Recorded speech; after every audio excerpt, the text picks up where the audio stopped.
Con el nombre de Dios, el poder matricial absoluto compasivo. Estimados hermanos y hermanas, un saludo de paz y bienvenidos.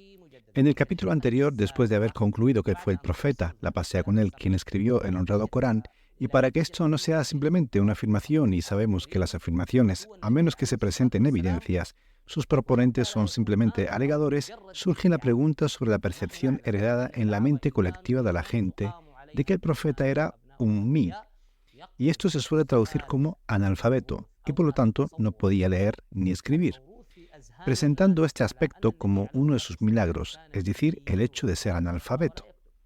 Pero, ¿qué se entiende por ummi? ¿De dónde viene la asociación de que la palabra ummi significa la falta de habilidad para leer y escribir? ¿Esta relación está basada en alguna evidencia o prueba del libro de Dios, ensalzado sea, o es simplemente una tradición? Permítame decirles que el concepto de la palabra ummi que atribuimos al profeta, la paz sea con él, no tiene absolutamente ninguna relación con el hecho de no saber leer, escribir o recitar. Sí, el Corán describe al profeta como ummi, pero la pregunta es, ¿qué significa realmente la palabra ummi? La expresión ummi que el Corán utiliza para referirse al profeta indica su gentilicio, es decir, su pertenencia a la nación de los ummíes y a la madre de las ciudades, al-Qura.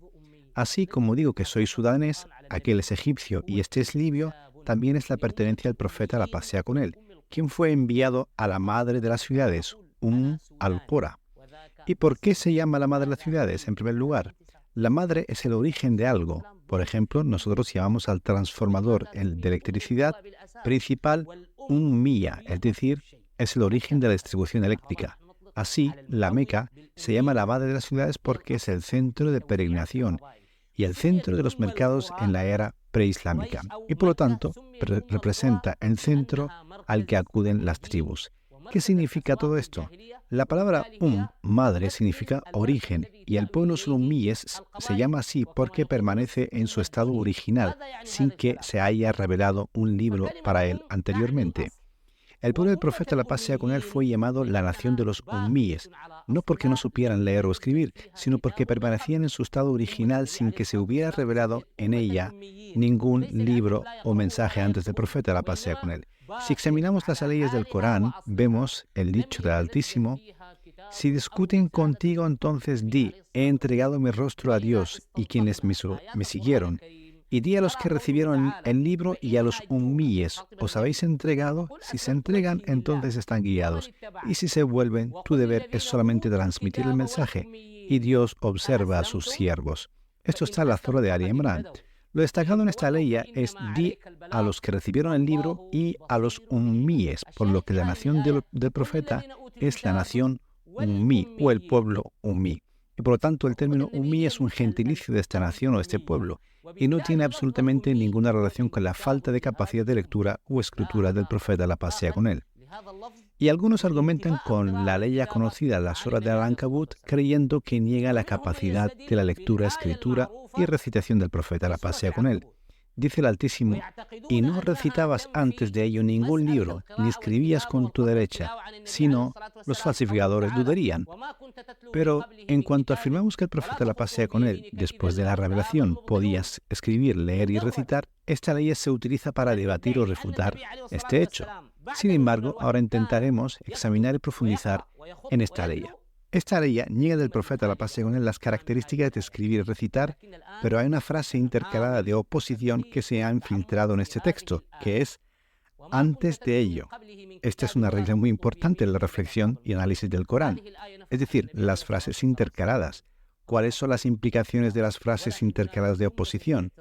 Las frases intercaladas de oposición pueden cambiar completamente el sentido del significado o alterar el significado prevalente a otro con implicaciones que son de sentido opuesto.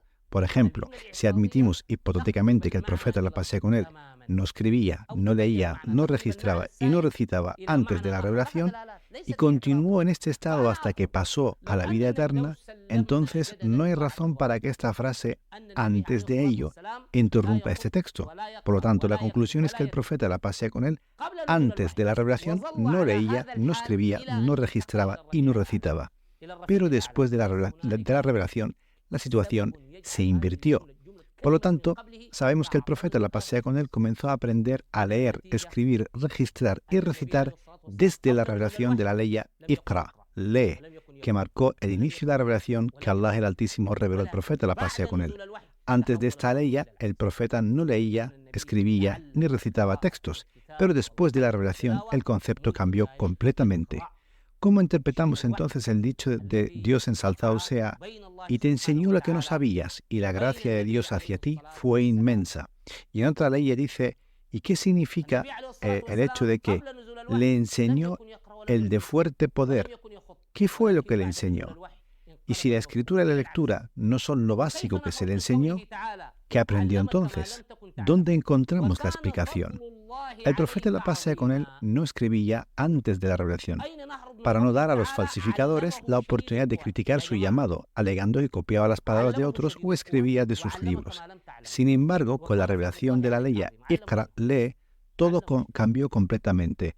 El profeta, la paz sea con él, se convirtió en lector, escritor, registrador y recitador del Corán al más alto nivel de perfección humana, según lo indicado en la ley anterior. Me gustaría presentar un argumento evidente. A pesar de la ley que niega las habilidades de escritura y recitación del profeta, la paz sea con él, antes de recibir la revelación, hay numerosas leyes que prueban que el profeta recitaba el Corán después de recibir la revelación. Por lo tanto, no se entiende cómo solo se niega que el profeta escribe, pero no se niega que recita, a pesar de que la ley que se presenta como argumento trata sobre la negación de la escritura junto con la recitación. ¿Cómo aceptamos que él recitaba después mientras seguimos negando su capacidad para escribir, aunque la ley niegue ambas características? Dijo Dios ensalzado sea, y no recitabas antes de ello ningún libro, ni escribías con tu derecha, sino los falsificadores dudarían. Además, hay otras leyes como, es Él quien envió entre los ummíes un mensajero de entre ellos, que les recita sus leyes, los purifica y les enseña el libro y la sabiduría, aunque antes estaban en un claro extravío. Otra dice, un mensajero de Dios que recita páginas purificadas. Y otra de ellas dice, ciertamente Dios favoreció a los creyentes cuando les envió un mensajero entre ellos, que les recita sus leyes, los purifica y les enseña el libro y la sabiduría, aunque antes estaban en un claro extravío. El Corán ha confirmado la recitación repitiéndola, mientras que no hay otras leyes que repitan la escritura porque la escritura se realiza una sola vez. El primer argumento sobre la escritura del texto coránico es en la ley que dice un mensajero de Dios que recita las páginas. Y esto no es una interpretación de la mente o la razón, sino que se basa en el texto mismo y por lo tanto se invalidan todas las afirmaciones sobre los escribas de la revelación y que el Corán fue escrito en pergaminos, huesos y hojas de palmera, y todo esto es una fabricación de los que sienten animadversión hacia el mensaje del Corán. Para clarificar la visión en el próximo capítulo, revisaremos las diferencias en las implicaciones entre caligrafía y la recitación, por un lado, y la lectura y la escritura, por otro, de acuerdo con la regla que seguimos en la reflexión sobre el honrado al Corán. Es apropiado señalar que las diferentes palabras en el Corán no siempre llevan los mismos significados, lo que confirma la existencia de diferencias significativas en las implicaciones entre los conceptos de caligrafía y recitación, por un lado, y entre lectura y escritura, por otro. Hasta aquí hemos llegado al final de este capítulo. Que la paz de Dios y las bendiciones sean sobre todos ustedes.